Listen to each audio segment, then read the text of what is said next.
Music फूल पानी काडा बन्छ किन मैले छुँदा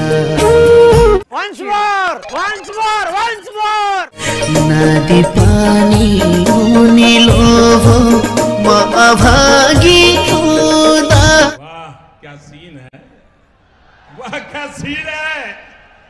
तिमी थियौ ताल जस्तै म त माछा जस्तै। ये क्या है? और अभी तो रुको, क्लाइमैक्स अभी बाकी है।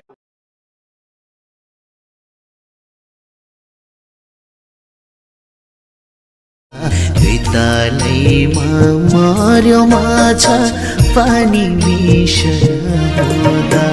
साथीहरु तपाईहरु सबैजनालाई स्मार्ट एडिट नेपाल च्यानलमा स्वागत छ। सदाको चाहिँ फेरि पनि तपाईहरुमा चाहिँ एक अर्को ब्युटिफुल स्ट्याटस भिडियोको एडिटिङ ट्युटोरियल ल्याएर आइसकेको छु। ट्रेन्डिङ स्ट्याटस भिडियोलाई चाहिँ तपाईहरुले अलरेडी पिडिएफमा देखिन सक्नु भएको छ। यदि तपाईहरुले पनि यस्तो खाले ट्रेन्डिङ स्ट्याटस भिडियो बनाउन चाहनुहुन्छ भने अहिलेको यो भिडियोलाई लाइक गर्नु होला। च्यानलमा नयाँ हुनुहुन्छ भने च्यानललाई सब्स्क्राइब गर्नु होला र यो भिडियोलाई धेरै भन्दा धेरै शेयर गरी स्मार्ट एडिट नेपाल च्यानललाई फुल सपोर्ट गर्नु होला। यस्तो खाले स्ट्याटस भिडियो काइनमास्टर एपबाट बनाउने छौं। काइनमास्टर एपबाट कसरी बनाउने अहिलेको यो भिडियोमा रहेर सिकाउँ। नमस्कार, म भास्करन म। ल त अहिलेको यो भिडियो एडिटिङ सुरु गरौँ। गाइज यस्तो खाले ट्रेन्डिङ स्ट्याटस भिडियो बनाउनको लागि तपाईहरुले आफ्नो भिडियो एडिटिङ एप काइनमास्टरलाई ओपन गर्नु होला। काइनमास्टर एपलाई ओपन गरिसकेपछि यस्तो इन्टरफेस खोल्नेछ। भिडियो एडिट गर्नको लागि माथिको यो क्रिएट न्यूमा ओके गर्नु होला। त्यसपछि 16:9 को रेशियो चुज गरी तलको यो क्रिएटमा ओके गर्नु होला। अनि ग्यालेरी खोल्नेछ। त्यसपछि डिस्क्रिप्सनबाट डाउनलोड गरेको ब्याकग्राउन्ड फोटोलाई एड गर्नु होला।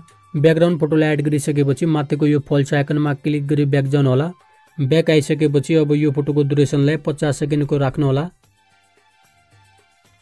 ओके, ब्याकग्राउन्ड फोटोको ड्युरेसनलाई 50 सेकेन्डको राखिसकेपछि सुरुवाला पोजिसनमा आउनु होला। खाली ठाउँमा ट्याप गर्नु होला। त्यसपछि लेयरमा जानु होला। लेयरमा गइसकेपछि माथिको यो मिडियामा क्लिक गर्नु होला। मिडियामा क्लिक गर्न साथ ग्यालेरी खोल्नेछ अनि ग्यालेरीबाट ल्यारिक भिडियोलाई एड गर्नु होला। ल्यारिक भिडियोलाई एड गरिसकेपछि माथिको यो फल्स आइकनमा क्लिक गरी ब्याक जानु होला। ब्याक आइसकेपछि अब यो ल्यारिक भिडियोलाई फुल स्क्रिनमा एडजस्ट गर्नुपर्ने हुन्छ। त्यसका लागि दायाँपट्टि तल स्क्रल गर्नु होला।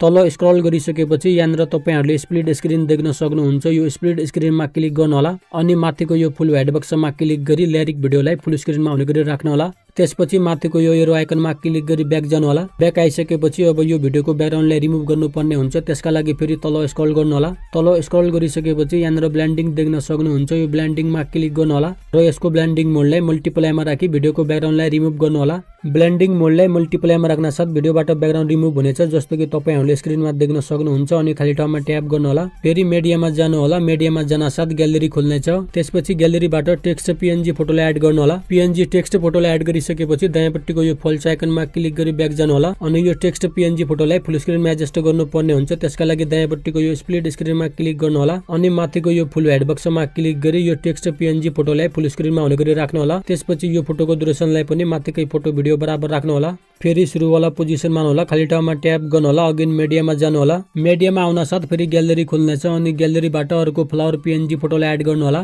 फ्लावर पीएनजी फोटोलाई एड गरिसकेपछि माथिको यो फल्स आइकनमा क्लिक गरी ब्याक जानु होला। ब्याक आइसकेपछि अब यो फ्लावर पीएनजी फोटोलाई पनि फुल स्क्रिनमा एडजस्ट गर्नुपर्ने हुन्छ। त्यसका लागि फेरि दायाँपट्टिको यो स्प्लिट स्क्रिनमा क्लिक गर्नु होला अनि माथिको यो फुल व्हाइट बक्समा क्लिक गरी यो फोटोलाई पनि फुल स्क्रिनमा हुने गरी राख्नु होला। त्यसपछि यो फोटोको टाइमलाइनलाई पनि माथिकै फोटो भिडियो बराबर राख्नु होला। अगेन सुरुवाला पोजिसनमा आउनु होला। खाली ठाउँमा ट्याप गर्नु होला। फेरि माथिको मिडियामा क्लिक गर्नु होला। मिडियामा क्लिक गर्न साथ फेरि ग्यालेरी खोल्नेछ अनि ग्यालेरीबाट जुन मोडेल फोटोको स्ट्याटस भिडियो बनाउन चाहनुहुन्छ त्यो मोडेल फोटोलाई एड गर्नु होला। मोडेल फोटोलाई एड गरिसकेपछि माथिको यो फल्स आइकनमा क्लिक गरी ब्याक जानु होला। ब्याक आइसकेपछि अब यो मोडेल फोटोको ब्याकग्राउन्डलाई रिमुभ गर्नुपर्ने हुन्छ। त्यसका लागि दायाँपट्टि तल स्क्रल गर्नु होला।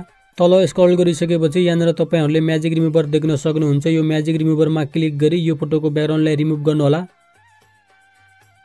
ओके, फोटोको ब्याकग्राउन्डलाई रिमुभ गरिसकेपछि अब यो फोटोलाई जुम इन गर्नु होला। जुम इन गरिसकेपछि राम्रो तरिकाले यस प्रकार साइडमा एडजस्ट गरेर राख्नु होला। ओके, फोटोलाई एडजस्ट गरिसकेपछि बायाँपट्टिको यो थ्री डटमा क्लिक गर्नु होला।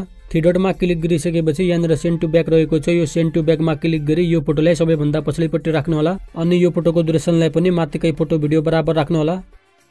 फेरि सुरुवाला पोजिसनमा आउनु होला। खाली ठाउँमा ट्याप गर्नु होला अनि मिडियामा जानु होला। मिडियामा जान साथ ग्यालेरी खोल्नेछ अनि ग्यालेरीबाट लाइट पीएनजी फोटोलाई एड गर्नु होला।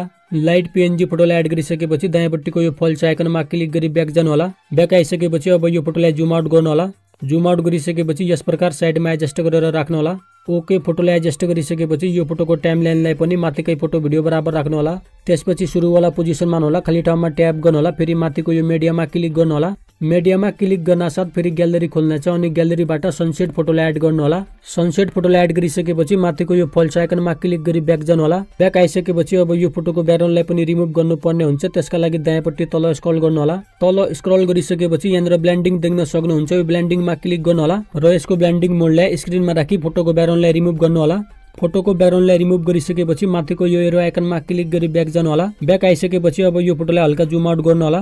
जुम आउट गरिसकेपछि यस प्रकार लाइटमा राम्रो तरिकाले एडजस्ट गरेर राख्नु होला। फोटोलाई एडजस्ट गरिसकेपछि फेरि दायाँपट्टि माथि स्क्रल गर्नु होला। माथि स्क्रल गरिसकेपछि यहाँनिर तपाईहरुले ओभरअल एनिमेसन देख्न सक्नुहुन्छ। यसमा क्लिक गर्नु होला। त्यसपछि दोस्रो नम्बरको यो ब्लिङ सो ओभरअल एनिमेसनलाई लगाउनु होला। ब्लिङ सो ओभरअल एनिमेसन लगाउन साथ फोटोमा एनिमेसन आइसकेको छ, जस्तो कि तपाईहरुले स्क्रिनमा देख्न सक्नुहुन्छ। अनि यो फोटोको ड्युरेसनलाई पनि माथिकै फोटो भिडियो बराबर राख्नु होला। फेरि सुरुवाला पोजिसनमा होला, खाली ठाउँमा ट्याप गर्नु होला। अगेन मिडियामा जानु होला। मिडियामा जान साथ ग्यालेरी खुल्नेछ। त्यसपछि ग्यालेरीबाट काँडे तार बार पीएनजी फोटोलाई एड गर्नु होला। काँडे तारको बार पीएनजी फोटोलाई एड गरिसकेपछि फेरि दायाँपट्टिको यो फल्स आइकनमा क्लिक गरी ब्याक जानु होला।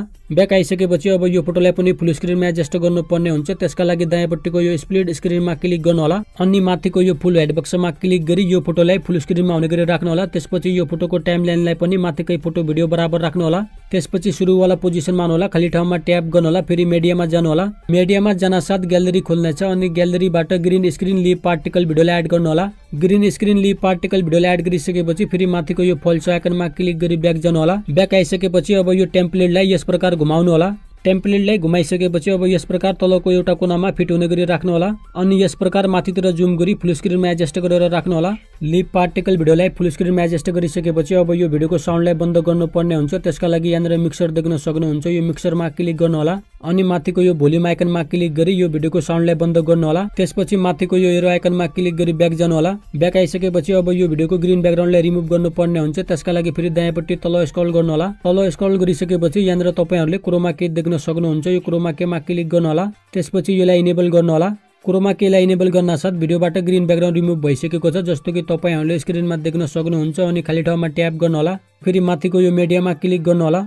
मिडियामा क्लिक गर्न साथ फेरि ग्यालेरी खोल्नेछ अनि ग्यालेरीबाट बर्डर पीएनजी फोटोलाई एड गर्नु होला। बर्डर पीएनजी फोटोलाई एड गरिसकेपछि माथिको यो फल्स आइकनमा क्लिक गरी ब्याक जानु होला। ब्याक आइसकेपछि अब यो फोटोलाई पनि फुल स्क्रिनमा एडजस्ट गर्नुपर्ने हुन्छ। त्यसका लागि फेरि दायाँपट्टिको यो स्प्लिट स्क्रिनमा क्लिक गर्नु होला अनि माथिको यो फुल हेड बक्समा क्लिक गरी यो फोटोलाई फुल स्क्रिनमा हुने गरी राख्नु होला। त्यसपछि यो फोटोको ड्युरेसनलाई पनि माथिकै फोटो भिडियो बराबर राख्नु होला। अगेन सुरुवाला पोजिसनमा होला, खाली ठाउँमा ट्याप गर्नु होला। फाइनली यति गर्न साथ यो trending Nepali status video ready भइसकेको छ, जस्तो कि यहाँनिर मैले तपाईहरुलाई प्ले गरेर देखाउन गइरहेको छु।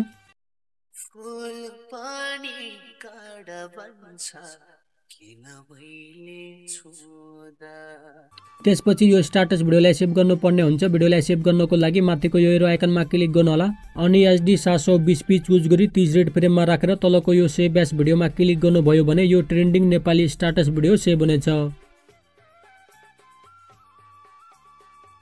साथीहरु, यो भिडियोलाई बनाउँदाखेरि युज गरेका सबै फोटो भिडियोको लिंक मैले तपाईहरुलाई डिस्क्रिप्सनमा दिएको छु। तपाईहरुले डिस्क्रिप्सनबाट डाउनलोड गरी युज गर्न सक्नुहुनेछ। अहिलेको यो भिडियो तपाईहरुलाई कस्तो लाग्यो? भिडियो एडिटिङ सम्बन्धी कुनै कमी कमजोरी भए कमेन्ट मार्फत आफ्नो प्रतिक्रिया दिनु होला र नेक्स्ट टाइम तपाईहरुलाई कुन सङको स्टाटसको ट्युटोरियल चाहियो तपाईहरुले कमेन्ट मार्फत भन्नु होला। मैले नेक्स्ट टाइम तपाईहरुकै कमेन्टकै आधारमा त्यसै सङको स्टाटसको ट्युटोरियल लिएर आउने छु। हस्त अहिलेको भिडियोमा यति नै। मिल्ने छु एक नयाँ भिडियोमा छिट्टै नै। Thanks for watching.